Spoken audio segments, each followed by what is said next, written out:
தமிழ்நாட்டில் எண்ணெய், பருப்பு, மிளகாய் உள்ளிட்ட உணவுப் பொருட்களின் விலையை நிர்ணயிக்கும் வர்த்தக தலைநகரம் என்று கொண்டாடப்படுகிறது விருதுநகர். பெருந்தலைவர் காமராஜரும் மாநிலத்துக்கு தமிழ்நாடு என பெயரிடக் கோரி 76 நாட்கள் உண்ணாவிரதமிருந்து உயிர்நீத்த தியாகி சங்கரலிங்கனாரும் பிறந்த ஊர் விருதுநகர்.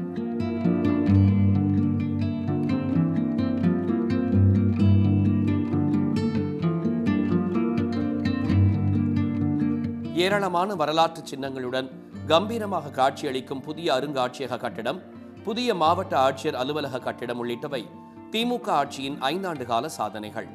ஆனைக்குட்டம் அணையின் மதகுகள் புதுப்பிக்கப்பட்டதுடன் கௌசிகா நதியை தூய்மைப்படுத்த 20 கோடி ரூபாய் நிதி ஒதுக்கப்பட்டு முழுவீச்சில் பணிகள் நடைபெற்று வருகின்றன. விருதுநகரில் தற்போது விநியோகிக்கப்படும் குடிநீர் உப்புத்தன்மையுடன் உள்ளதால் தனி தாமிரபரணி குடிநீர் திட்டத்தை செயல்படுத்த வேண்டும், விருதுநகரில் அரசு கலைக்கல்லூரி மற்றும் பல் மருத்துவக் கல்லூரி அமைக்க வேண்டும் என்பன இத்தொகுதி மக்களின் நீண்டகால கோரிக்கையாக உள்ளன. தொடர்ந்து 10 மற்றும் 12ஆம் வகுப்பு பொதுத் தேர்வுகளில் விருதுநகர் மாவட்டம் முதன்மை மாவட்டமாக விலகினாலும் கூட இந்த கோரிக்கை நிறைவேற்றப்படாமல் இருக்கு. பக்கத்தில் இருக்கக்கூடிய அருப்புக்கோட்டை நகர், சாத்தூர் நகர் போன்ற நகர்பகுதியில் அரசுக்கான கலை மற்றும் அறிவியல் கல்லூரி இருக்கு. விருதுநகர்லையும் அதற்கான ஒரு அரசு கலை மற்றும் அறிவியல் கல்லூரி வேணுன்ற கோரிக்கை இருக்கு. தமிழகத்தில் தேசிய நெடுஞ்சாலையில் அமைந்துள்ள ஒரே மருத்துவக் கல்லூரியான விருதுநகர் அரசு மருத்துவக் கல்லூரியில் தலைக்கான சிகிச்சை பிரிவு ஏற்படுத்தப்பட்டால் சாலை விபத்துகளில் பலியாகும் பல உயிர்கள் காப்பாற்றப்படும் என்று உள்ளூர் மக்கள் கோரிக்கை விடுக்கின்றனர். இங்கே 4 வழிச்சாலையில் நிறைய ஆக்சிடென்ட் நடக்குது.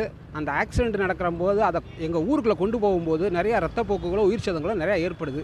அதனால் இந்த மருத்துவக் கல்லூரியில் நீங்கள் ஒரு தலைக்காய சிகிச்சை பிரிவை கண்டிப்பான முறையில் நீங்கள் எங்களுக்கு உண்டு பண்ணி தரணும். அப்படி பண்ணிட்டீங்கன்னா தென் மாவட்டங்களிலிருந்து நடக்கிற ஆக்சிடென்ட்டை பூரா டக்குன்னு உயிர்களை காப்பாற்றுறதுக்கு ரொம்ப வசதியாக இருக்கும்.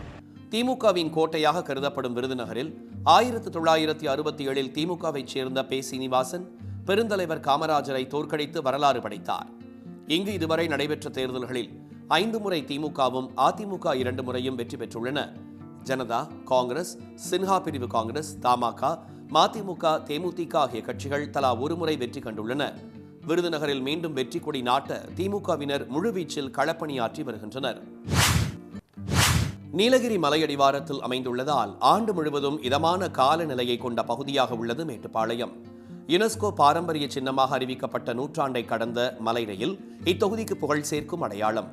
சுற்றுலா பயணிகளின் வருகையால் எப்போதும் பரபரப்பாக காணப்படும் பகுதி. உருளைக்கிழங்கு, கேரட், பீன்ஸ், முட்டைக்கோஸ் உள்ளிட்ட மலை காய்கறிகள் விளையும் பூமி.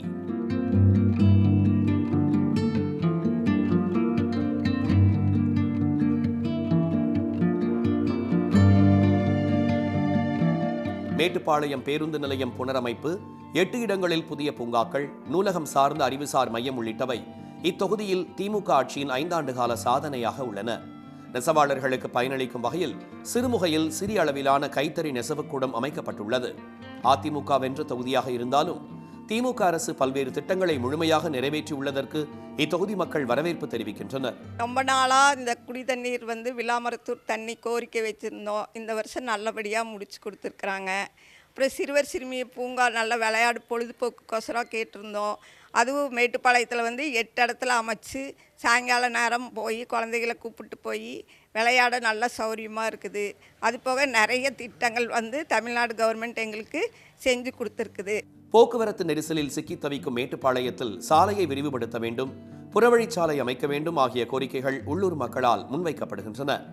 யானை, காட்டுப்பன்றி போன்ற வன விலங்குகளால் விளைநிலங்கள் பாதிக்கப்படும் பிரச்சினைக்கு நிரந்தர தீர்வு காண வேண்டும் என்பது விவசாயிகளின் எதிர்பார்ப்பாக உள்ளது. வனத்துக்கு வெளியே வேட்டையாடக்கூடியங்கிற ஒரு அம்சம் இருக்கிறனால அது இனப்பெருக்கம் அதிகமாகிட்டு இருக்குது. இதை தடுக்கக்கூடாது, அது கொல்லக்கூடாதுங்கிற சட்டத்தில் இடம் இருக்கிறனால அது ஒன்றும் பண்ண முடியாமல் இப்போ எல்லாம் அதிகமாகிடுச்சு. இது நம்மளும் 20 வருஷமாக போராடிட்டு இருக்கிறோம். இது வரைக்கும் எந்த பிரச்சனையும் தீர்வு காணலை.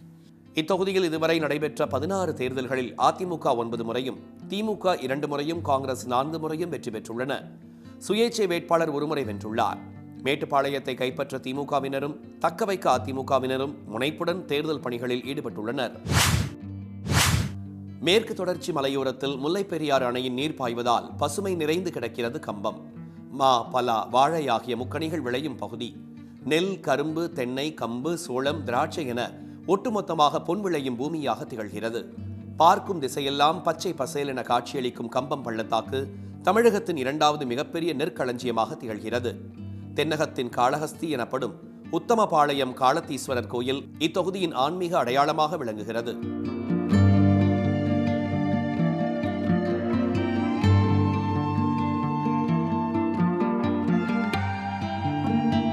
அரசு அலுவலகங்கள், மருத்துவமனைகளுக்கு புதிய கட்டிடங்கள், மாவட்ட மருத்துவமனையின் சேவை விரிவாக்கம் உள்ளிட்டவை திமுக அரசின் 5 ஆண்டு கால சாதனைகளாக உள்ளன.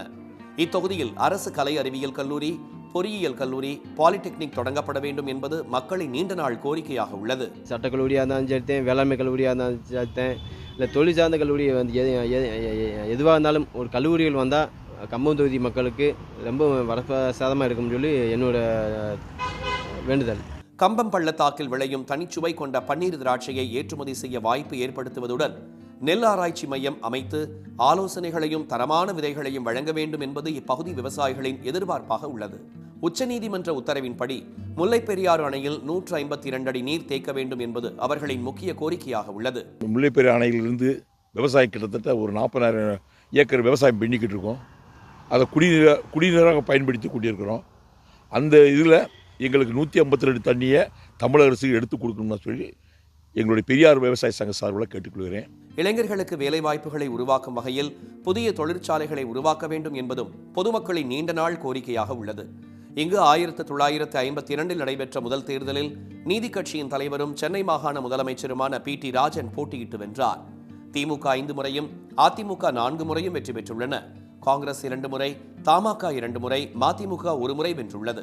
திமுகவின் தொடர் வெற்றியை தக்க வைக்க அக்கட்சி தொண்டர்கள் மும்முரமாக களமிறங்கியுள்ள நிலையில் அதிமுகவினரும் களப்பணியை தீவிரப்படுத்தியுள்ளனர். உடனுக்குடன் செய்திகளை தெரிந்து கொள்ள சன் நியூஸ் பெல் ஐகானை கிளிக் பண்ணுங்க.